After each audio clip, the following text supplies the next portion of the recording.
तात्या साहेबांना धडा शिकवायच्या नादात आपली माणसं आपल्यापासून दूर नको व्हायला. आपण एक काम करूया, आपण उद्याच ती फाईल कमिशनर ऑफिसला सबमिट करूया. बघडे उद्या तो ती फाईल घेऊन जातोय एसपी ऑफिसला. मंजू आणि सत्या फसले तात्या साहेबांच्या सापळ्यात. इन्स्पेक्टर मंजू या मालिकेमध्ये मंजू आणि सत्याने आता निर्णय घेतला आहे की ती फाईल काहीही करून कमिशनरच्या ऑफिसमध्ये पोहोचवायची आहे आणि ह्या गोष्टीचं आता तात्या साहेबांना माहिती पडलं आहे. ज्यावेळी मंजू आणि सत्या दोघे निघतात कमिशनरच्या ऑफिसमध्ये जाण्यासाठी, तेव्हाच रस्त्यातच त्यांना तात्या साहेब भेटतात.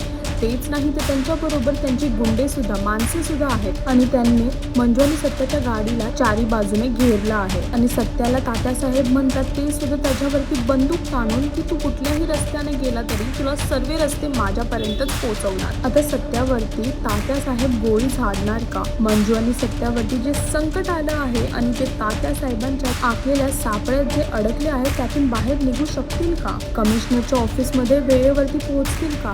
या सगळ्या प्रश्नांची उत्तरे तुम्हाला फक्त आणि फक्त इन्स्पेक्टर मंजू ही मालिका पाहूनच कळेल. तर मालिका पाहायला विसरू नका आणि अजून अशी लेटेस्ट अपडेट जाणून घेण्यासाठी टेलिचक्कर यूट्यूबला सबस्क्राईब करा.